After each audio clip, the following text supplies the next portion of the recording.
पहले आज नवरात्रि उत्सव के निमित्त से मैं सबको, पूरे हमारे कार्यकर्ताओं को, नागरिकों को, बोरिवली के सभी हमारे नागरिकों को मैं सबसे पहले नवरात्रि की शुभकामनाएं देता हूं, शुभेच्छा देता हूं। नवरात्र उत्सव ये भारत की संस्कृति और परंपरा को उजागर करने वाला हमारी देवी माँ का उत्सव होता है।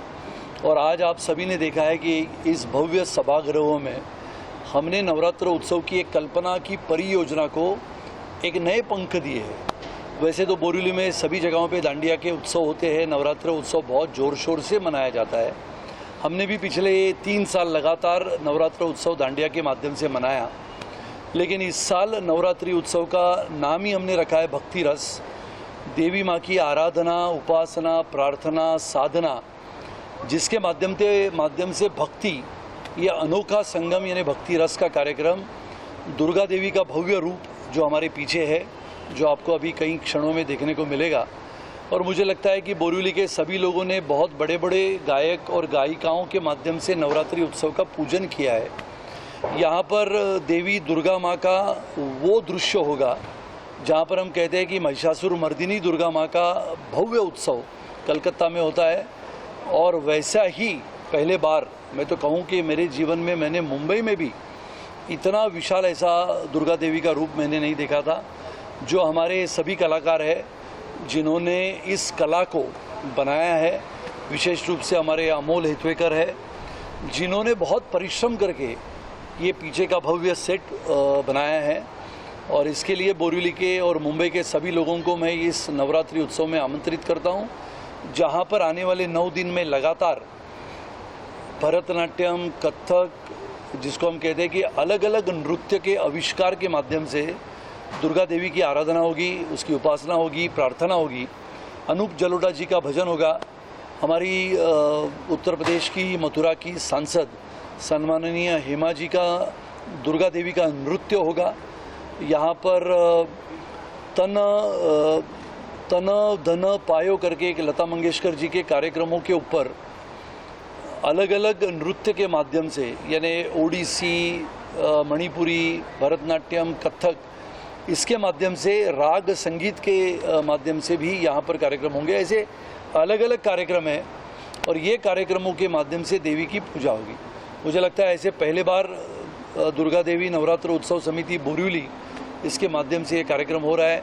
मैं आप सबको ये कार्यक्रम में आमंत्रित करता हूँ। बोरिवली के साथ साथ जो उत्तर मुंबई की जनता है और जो जनता विरार से मुंबई तक है जो आना चाहती है, उन सबको हमारे भक्ति रस के इस कार्यक्रम में आने के लिए ऑनलाइन पे आप जाइए। कोई इसकी फ़ीस नहीं है, कोई पैसे भरने नहीं है, पर आपको निःशुल्क इस कार्यक्रम में आने मिलेगा और माँ दुर्गा देवी की वो आराधना और वो उपासना आपको करने का मौका मिलेगा। सुदीप सर, जिस तरीके से आपने कहा कि भक्ति के जो माहौल है वो आप बोरिवली में तैयार करना चाहते हो, वहीं दूसरी तरफ यहाँ पर बिजनेस देखा जाता है। नवरात्र आते से ही लोग पासेस वगैरह बांटने लगते हैं, तो क्या थॉट है कि इन सारी चीज़ों से लोगों को निकाल कर एक भक्ति में माहौल में ढालना चाहिए? नहीं, वैसे पासेस के बारे में देखो, ऐसा है कि सब जगह पे जो नवरात्रि होते हैं वो नवरात्रियों का भी मैं समर्थन करता हूँ, होने भी चाहिए। उसकी कीमत भी बहुत ज़्यादा होती है और जैसा हम देखते हैं कि स्टेज लगाना, वहाँ पर फलियों के माध्यम से बड़े ग्राउंड को सजाना, बड़े बड़े गायिका को लाना, लेकिन वहाँ पर पासेस या टिकट ये होना, मैं समझता हूँ कि बहुत ही, अगर हम निःशुल्क रखें सभी चीज़ों को तो उसकी भी कोई वैल्यू नहीं होती है। हम देखते हैं कि इसके लिए उसकी जो कीमत है, हर कोई चीज़ की कीमत तो होती है। अच्छा, अगर आप चित्रपट देखने को जाते हो तो भी हम पैसे भरते ही है। तो मुझे लगता है कि वो सभी नवरात्रियों को भी मैं शुभेच्छा देता हूँ। बहुत मेहनत और परिश्रम से भी वो नवरात्रियों को वो सजाते हैं, लोग भी आते हैं, आनंद लेते हैं, बड़ी बड़ी गायिकाएँ वहाँ पर आती है, उन सभी को। और बोरिवली में नवरात्रियों की तो धूम चलती है, तो इसके लिए मैंने दांडिया से थोड़ा हटके भक्ति के मार्ग में लोगों को लेके चलने का एक प्रयास है और लोग इसमें बिल्कुल आनंद से भक्ति रस का आनंद लेंगे।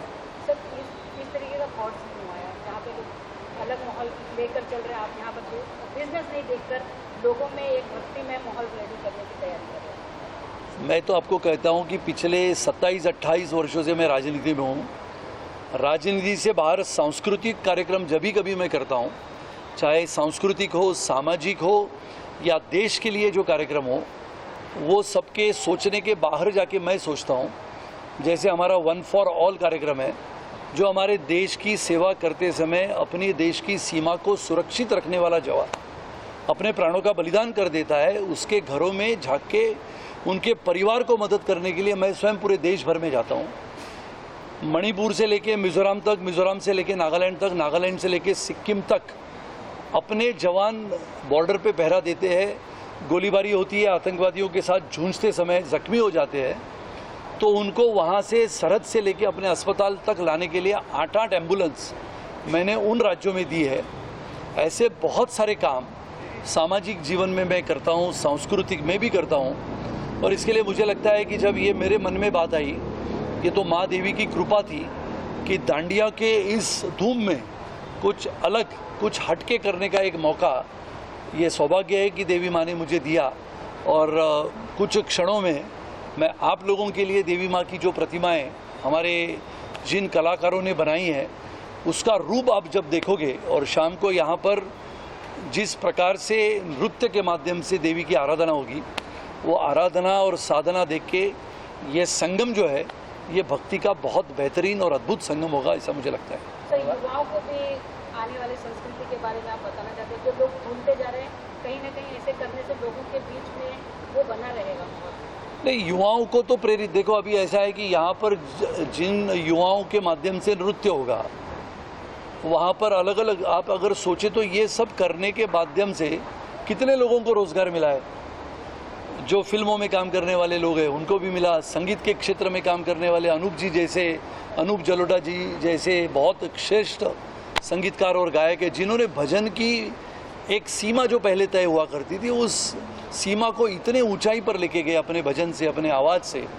तो मुझे लगता है कि युवाओं ने भी भारत की संस्कृति और परंपरा को कहीं ना कहीं देखना चाहिए।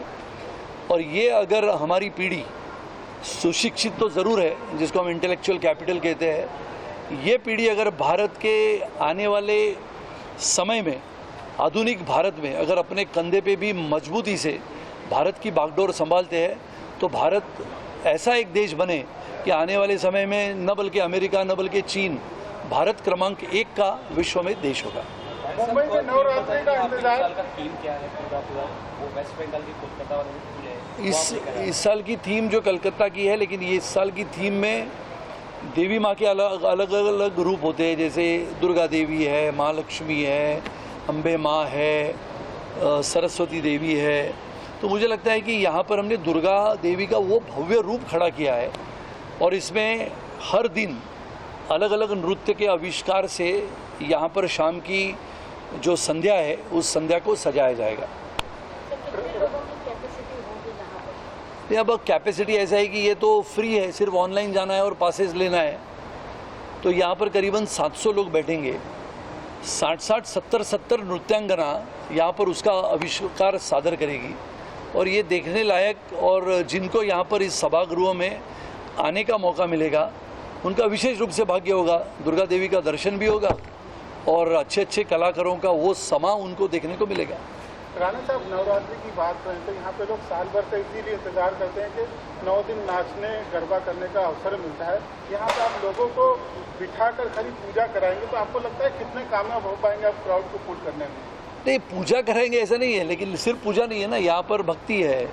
आप विचार करो, दांडिया खेलने के लिए जो वर्ग जाता है और जो 40 के बाद का वर्ग है, 45 के बाद का वर्ग है, वो क्या करता है? तो वो मंदिरों में जाता है, पूजा करता है, देवी माँ के चरणों में प्रार्थना अर्पण करता है। तो ये आप अगर किसी से पैसा लेते हो और उनको लाते हो तो बात अलग है। यहाँ पर तो बना बनाया सभागृह है, जिसको भक्ति के लिए आना है वो तो आता ही है। तो इसके लिए उसकी कोई चिंता नहीं है। चिंता तो थी ये बनाने की, और ये तो देवी माँ के आशीर्वाद से और हमारे कार्यकर्ताओं की मेहनत से और कलाकारों के विशेष परिश्रम से ये बना है। इसके लिए इसको मैं अभी आप लोगों के लिए देवी माँ का दर्शन दिखाता हूँ, और फिर हम अपना ये आपका